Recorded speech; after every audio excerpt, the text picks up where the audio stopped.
Donald ট্রাম্পের কদিন আগের সেই মাস্টার স্ট্রোকটা মনে আছে? গ্রিন কার্ড চাইলে নিজের দেশে বসে লাইনে দাঁড়াও, যুক্তরাষ্ট্রের মাটিতে নো এন্ট্রি।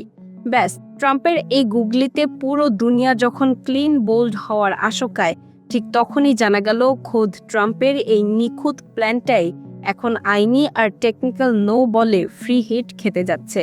ইন্টারেস্টিং না? চলুন আজকের এক্সপ্লেনারে ট্রাম্পের প্রস্তাবনা নিয়ে একটু আলাপ করা যাক। সাথে থাকবো আমি সামিরা বাঁধন। ডোনাল্ড ট্রাম্পের সাম্প্রতিক ঘোষণাটি ছিল বেশ চমকপ্রদ।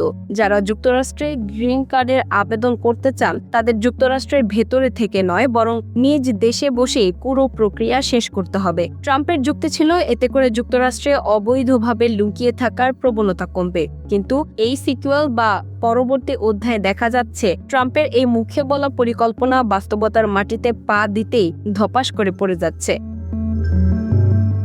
ট্রাম্পের এই নীতি বাস্তবায়ন করতে গেলে বিশ্বজুড়ে থাকা যুক্তরাষ্ট্রের দূতাবাস ও কনসুলেটগুলোর ওপর হিমালয় সম চাপ পড়বে। বর্তমানে ব্যাকলগের কারণে একটি ভিসার ইন্টারভিউ পেতে বছরের পর বছর অপেক্ষা করতে হয়। কোটি কোটি গ্রিন কার্ডের আবেদন যদি নিজ নিজ দেশের কনসুলেটে পাঠানো হয়, তবে যুক্তরাষ্ট্রের পুরো ডিপ্লোম্যাটিক ভিসা প্রসেসিং সিস্টেম সম্পূর্ণ অচল হয়ে পড়বে।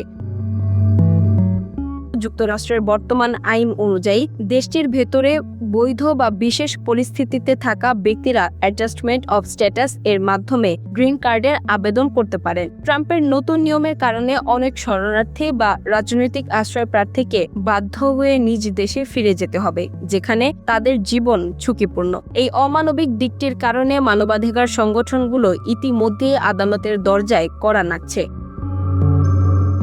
যুক্তরাষ্ট্রের বিশ্ববিদ্যালয়গুলোতে পড়াশোনা করা বিদেশি শিক্ষার্থীরা পড়াশোনা শেষ করে ওখানেই চাকরির মাধ্যমে গ্রিন কার্ডের আবেদন করেন। এখন ট্রাম্পের নিয়মে যদি তাদের চাকরি ছেড়ে নিজের দেশে ফিরে আবেদন করতে হয়, তবে গুগল বা মাইক্রোসফটের মতো টেক জায়ান্টরা বিশাল সংকটে পড়বে। এই কোম্পানিগুলো লবিং শুরু করেছে যাতে ট্রাম্পের এই পরিকল্পনা লাল ফিতায় আটকে যায়।